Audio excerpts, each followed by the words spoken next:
Alright, so Bitwarden not working? Yeah, don't worry. I'll show you the fastest ways to fix it right now. Most issues usually happen because of internet problems, app glitches, or server errors. First, check your internet connection. If it's slow or unstable, Bitwarden might not load properly. Next, try refreshing the app or restarting your device. Sometimes that alone fixes everything. You can also log out of your account and log back in. This helps reset things. Make sure your app is updated to the latest version because older versions can cause problems. You should also check if Bitwarden servers are down. If that's the case, you'll need to wait a bit.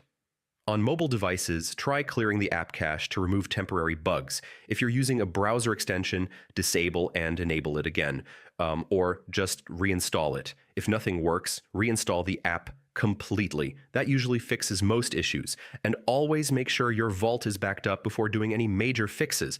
So yeah, these quick fixes should get Bitwarden working again fast. And if this helped you out, don't forget to like, share, and subscribe. More quick tech fixes coming soon.